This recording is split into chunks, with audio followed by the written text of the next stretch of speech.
great to have you. It's the Joe Pags Show. Great radio stations across the land. Newsmax TV, iHeartRadio 2 for Free Speech Friday.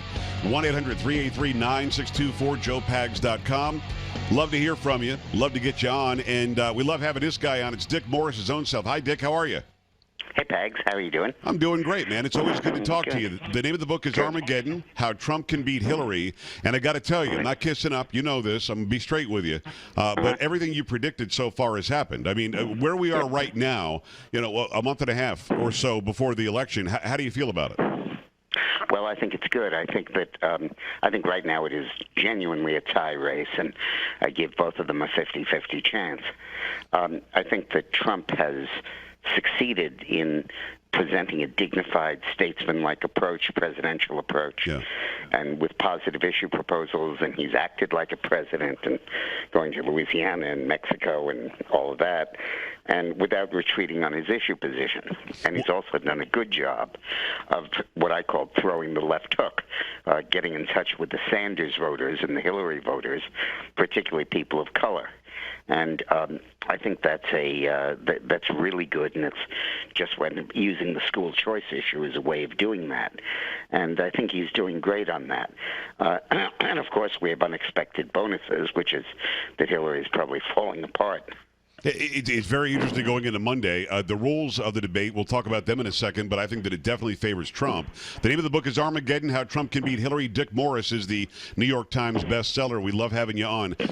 It's interesting when you watch what Trump did, and you brought some of this up. He goes to Mexico. He is reaching out to the black community, to the Hispanic community, to immigrants even, depending on where they're from. But he's damned if he does, and he's damned if he doesn't, so he says, screw it, I'm going to go ahead and do it. Was that the right tactic? Yeah, absolutely. It sure was. I thought it was really smart of him to follow the evidence and not be blinded by politics and say the Tulsa shooting was unjustified and the Charlotte shooting may have been justified based on the latest tapes that are coming out. And I think that, and in any case, that the riots are unjustified. And I think that's a kind of fairness and even-handedness that I think will be very effective. Remember something key here about the black vote. You don't have to win much of it. You just have to not scare blacks enough so that they replicate the very high turnout that Obama got. They got a high turnout, plus they got 98%. Yeah, but they usually get 98 or 88%. But the point is that normally the black turnout is 11% of the total. But under Obama, it was 13. And you need to push it back to 11 by not making sure nobody's scared to death of you. And I think that Trump's doing a fine job of doing that. When it comes to Hillary Clinton and her demeanor, they're trying to run against Trump's temperament, which is stupid, because her temperament, for my money, is a whole lot worse. But when it comes to her demeanor, we saw this piece of video that when she was talking to the labor unions yesterday or something, and she's screaming about not having, how do I not have 50%? Dick, is that the Hillary Clinton you know, that she gets frustrated like that and gets entitled like that? Yeah, I could imagine her yelling at me in a poll briefing. How come I'm down by whatever? One of the problems is when you, and I talk about this in Armageddon, when you brief Hillary for a debate, you have two huge handicaps. The first is that she will never tell you the truth. Okay. That, you're trying to help her defense these scandals. And normally you'd say, okay, let's get to the bottom of it. What's the story? What really happened? And then we figure out a strategy which we could use to deflect it, but at the same time not make it worse.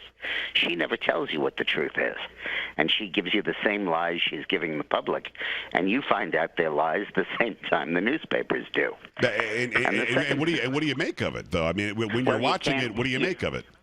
You say, "Oh my God, why didn't you tell me that, lady?" We could. And the other thing is that when you criticize her, she goes nuts. She becomes very defensive and angry. Damn near throws you out of the room.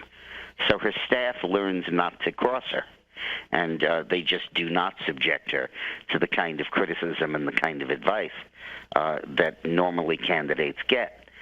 Bill is the opposite. Bill will not respect anybody that doesn't criticize him. I was once speaking to a guy who wanted to be in the cabinet, and he was talking to Bill, and I said, and he said, you got to criticize him in the first 5 minutes, otherwise he won't appoint you.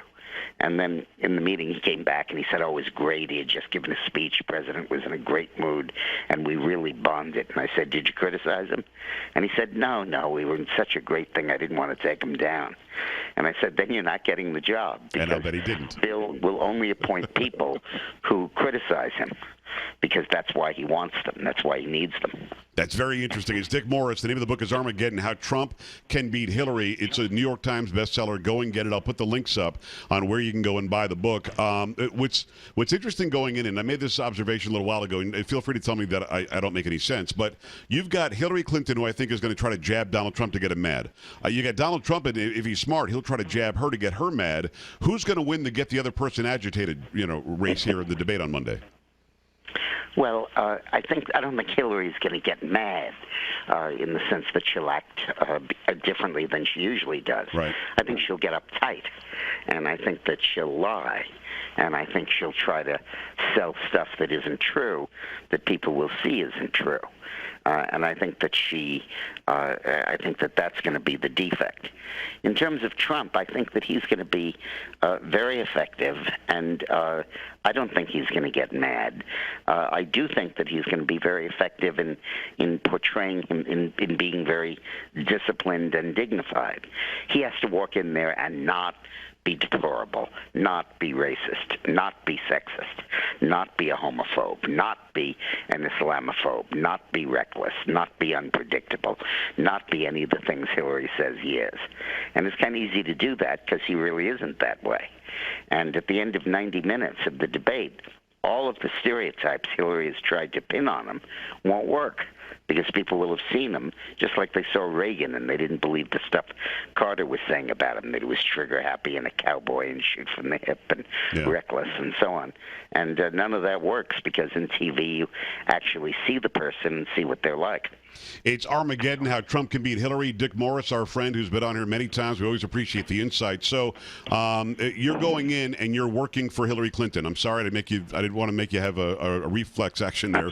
But you're working for Hillary Clinton. Do you ever agree to these terms? An hour and a half, no breaks. I mean, really? She agreed to that? Yeah. Well, I think she was cowed by that, but she did get a higher podium, a footstool. Right. You know about that. Yeah, she's 5'4", he's 6'2", and she really did have an issue with that. I'm worried that she's dizzy because of height. She gets on the stool and then that's it. Yeah, listen, she obviously has no record to run on. She has no record to run on, right? She has no record to run on, and there are obvious health issues. I'm not a doctor, but there's a problem here. What's interesting about what you just said is she has a resume, but she doesn't have a record. Agreed. Well, she has a record. It's a horrible record is what it is. All these years spent doing this and doing that and doing that, but no policy achievements to talk about.